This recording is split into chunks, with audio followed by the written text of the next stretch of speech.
ನಮಸ್ಕಾರ ಎಲ್ಲರಿಗೂ. ಬೆಳಗ್ಗೆ ಮನೆ ಕ್ಲೀನಿಂಗು, ಸ್ನಾನ ಎಲ್ಲ ಮುಗಿಸಿ, ಪೂಜೆ ಎಲ್ಲ ಮುಗಿಸಿ ಬ್ರೇಕ್ಫಾಸ್ಟ್ ಮಾಡಿದೆ. ಈವ್ನಿಂಗ್ ಸ್ನ್ಯಾಕ್ಸ್ ಖಾಲಿ ಆಗಿತ್ತು ಅಂತ ಚುರುಮುರಿ ಕೂಡ ಒಗ್ಗರಣೆ ಹಾಕಿದ್ವಿ.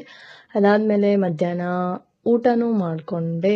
ಯಾಕಂತಂದರೆ ಇವತ್ತು ಸ್ವಲ್ಪ ಕೆಲಸ ಇತ್ತು, ಅದಕ್ಕೆ ಬೇಗ ಎಲ್ಲ ಮಾಡಿಕೊಂಡೆ. ಏನಪ್ಪ ಕೆಲಸ ಅಂತ ಅಂದರೆ ಹೋಳಿಗೆ ಶೀಕರಣೆ ಮಾಡಬೇಕು ಅಂತ ಪ್ಲ್ಯಾನ್ ಮಾಡಿದ್ದೆ.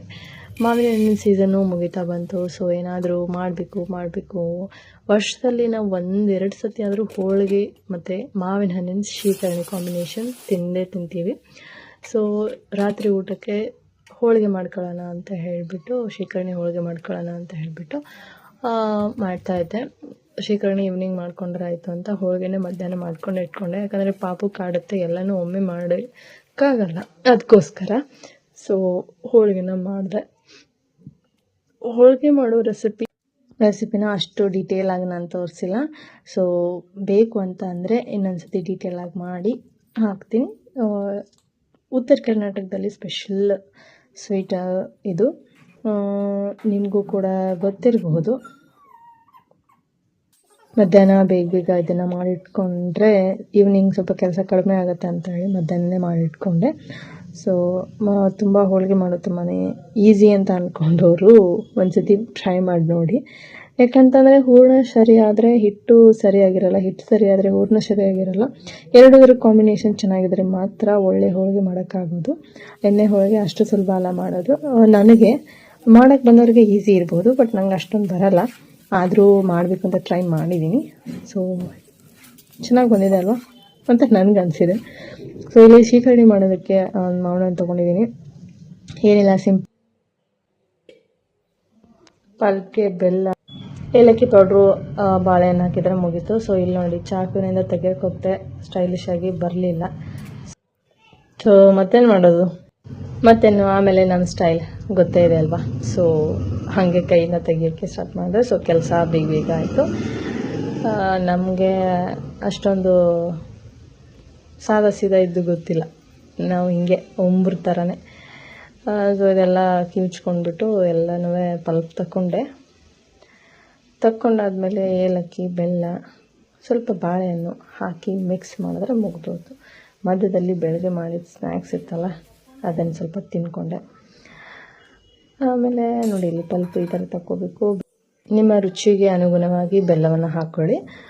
ಜಾಸ್ತಿ ಸ್ವೀಟ್ ಇಷ್ಟ ಇರೋರು ಜಾಸ್ತಿ ಹಾಕ್ಕೊಳ್ಳಿ, ಕಡಿಮೆ ಸ್ವೀಟ್ ಇರೋರು ಕಡಿಮೆ ಹಾಕ್ಕೊಳ್ಳಿ. ಒಂದು ಚಿಟಿಕೆ ಉಪ್ಪನ್ನು ಹಾಕಬೇಕು. ಸ್ವಲ್ಪ ಹುಳಿ ಏನಿರುತ್ತೆ ಅದು ಸ್ವಲ್ಪ ಕಾಂಬಿನೇಷನ್ ಆಗುತ್ತಲ್ಲೇ. ಸ್ವಲ್ಪ ಉಪ್ಪು, ಸ್ವಲ್ಪ ಅಂದರೆ ಸ್ವಲ್ಪ ಚಿಟಿಕೆ ಹಾಕ್ಕೊಳ್ಬೇಕು. ನಾನು ಅದನ್ನು ತೋರಿಸಿಲ್ಲ, ಸ್ಕಿಪ್ ಆಗಿದೆ.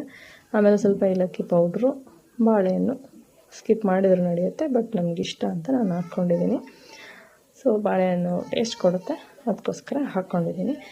ಇಲ್ಲಿ ನಮ್ಮದು ಶೀಕರಣೆ ರೆಡಿ ಆಯಿತು. ರಾತ್ರಿ ಊಟಕ್ಕೆ ನಾನು ಮಾಡಿಕೊಂಡಿದ್ದೆ.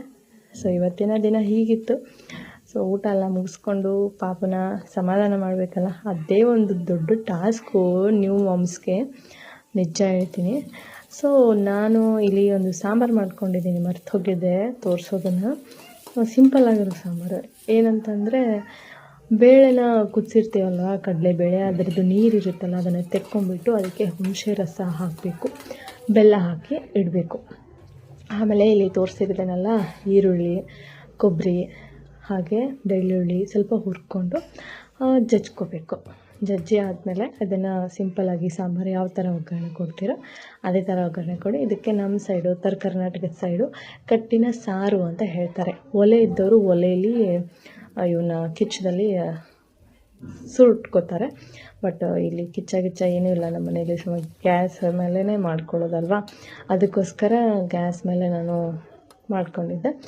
ಏನಿಲ್ಲ, ಸಿಂಪಲ್ ಒಗ್ಗರಣೆ ಕೊಟ್ಟು ಆ ಒಗ್ಗರಣೆನ ಕಟ್ಟಿಗೆ ಹಾಕಿಬಿಟ್ಟು ಕುದಿಸಿ, ರುಚಿಗೆ ತಕ್ಕಷ್ಟು ಉಪ್ಪು, ಕರಿಬೇವು, ಕೊತ್ತಂಬರಿ ಎಲ್ಲ ಹಾಕಿಬಿಟ್ಟು ಕೊನೆಗೆ ಸಾಂಬಾರು ಮಸಾಲ ಹಾಕಿದರೆ ಕಟ್ಟಿನ ಸಾರು ರೆಡಿ.